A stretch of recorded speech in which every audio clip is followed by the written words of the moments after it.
the charred remains of one of the East's most important natural environments. 370 acres of Dunwich Heath and Minsmere reduced to ashes, and almost 2 days after it started, firefighters are still tackling the flames. So we've got a water carrier in the background there, and there's shuttling water to different sites to help dampen down and try and stop reignition. As the wind speed is picking up due to the warmer weather, the hotspots are popping up. There's small reignitions, they're dealing with those. It's been an enormous effort. Suffolk crews supported by those from across the region and across the country. Their efforts preventing further spread and the destruction of nearby homes and caravans. I'm feeling much more hopeful. We've been told our caravans park is safe. I cannot believe, astonishingly, how they've managed to save it, because looking at the news, the fire raged so far. We have a very small window of opportunity to go in and pick up personal possessions, essential ones only, medication, and bring cars out.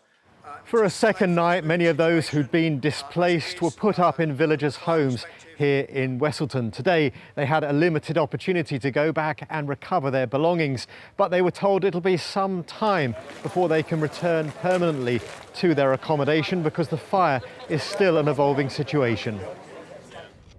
The true active fire fronts I hope to get on top of today, but as for a presence of the fire service here, you're multiple days, at least 72 hours into Monday is what we're currently planning for, but depending on weather conditions and everything like that, then that can change.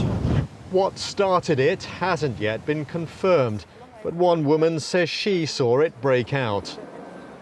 It was like maybe 20 foot across, and so we kind of jumped. We thought, OK, what are we going to do? So we were jumping on it, trying to stamp it out, but there was just no way, because it suddenly lit the heather, leapt up to a Scots Pine, and then before we knew it was a conflagration.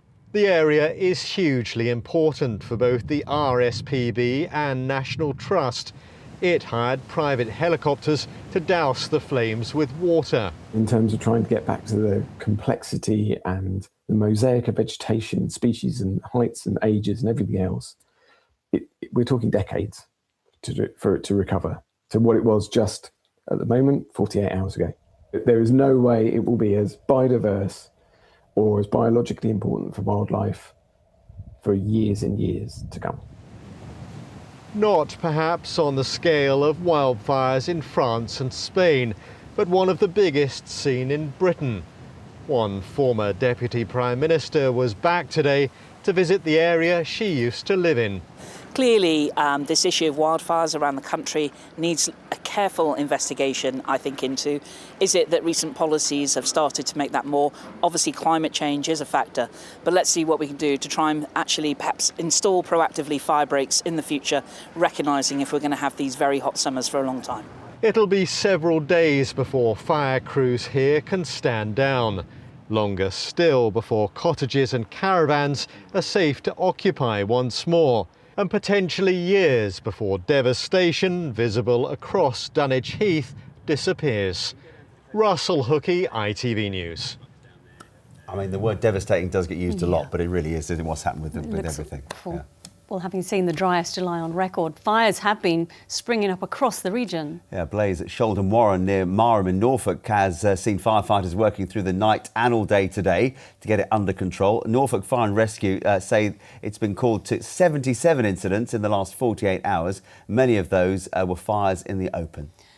Meanwhile, in Essex, over 50 firefighters have been tackling a blaze on a military site near Colchester. Yeah, they were called to Middlewick Ranges this morning. Verity Wishart is there to tell us what's going on now. Verity, good evening. And we can just about see the smoke in the background and the fire engine. You're pretty close.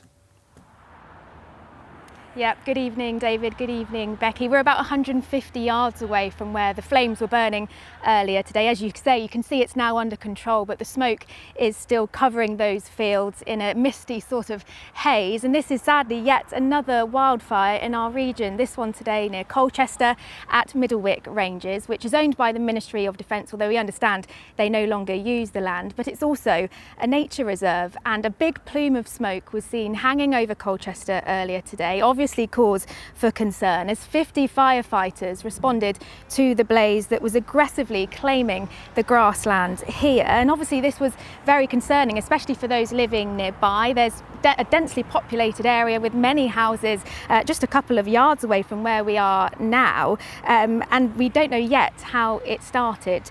But according to Essex Wildlife Trust, this is an area of outstanding biodiversity, and as you can just see from our pictures, vast areas of land are now charred. Some of it's completely destroyed. It's needless to say, it's very dry, it's very hot, it's very difficult conditions for the firefighters here. But Essex County Fire and Rescue Service actually praised nearby farmers who took it upon themselves today to help out with the firefighting effort, bringing water, helping to tackle and control the blaze. So as I say, the fire is very much under control now, but in terms of the recovery effort for the land here, that may take much longer. Good news, they got it under control at least. Verity, thank you very much. All right, we can go back to Russell at Westleton in Suffolk. Russell, how long before the community gets back to some sort of sense of normality, do you think?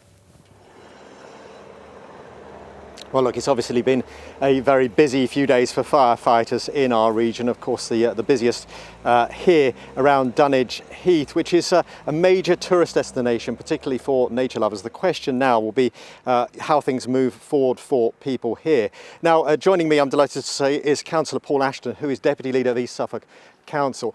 Paul, just before we answer that question, can you briefly give us an update on what's happening this evening? Yes, so the good news is that most of the holidaymakers that were displaced have been able to get on the way and go home, and then we've got a very small number of residents who are also displaced that we've been able to rehouse. So our Westleton Rest Centre, as it stands at the moment, will close this evening, albeit we've got plans in place in case the fire takes a turn for the worst and we need to evacuate anybody else. Of course, we hope that doesn't happen and we don't need it, but it's there in case. Now, I mentioned there the importance of nature tourism to this area. Yeah. This is going to have quite an impact, isn't it? Absolutely. It's an area that already is struggling because we've got the Sizewell C nuclear power station being constructed, and there are also various energy projects that are associated with bringing in offshore wind onshore. And now we've got a devastating fire that's destroyed hundreds of acres of important heathland. So the impacts are both in terms of wildlife immediately, the loss of habitat that they depend on, and also the impact on the tourism industry. The National Trust site has really been devastated, has been a bit of an impact on RSPB Minsmere, which is a world-renowned site. And we're going to need to have a serious think with all of those people and others about how do we recover from this. It will take a lot of effort to recover. Well, thank you. A huge challenge. I think that the message is, look, give them a while to recover from this fire. Don't go near it, don't go sightseeing, but by all means observe the fact that this area is still open for business, and they really appreciate the visitors they get. Having said that, the clear emergency at the moment is moving forward. It looks like it is under control. But the question has to be, with these continuing heat waves we're getting this summer, just where will wildfires break out next?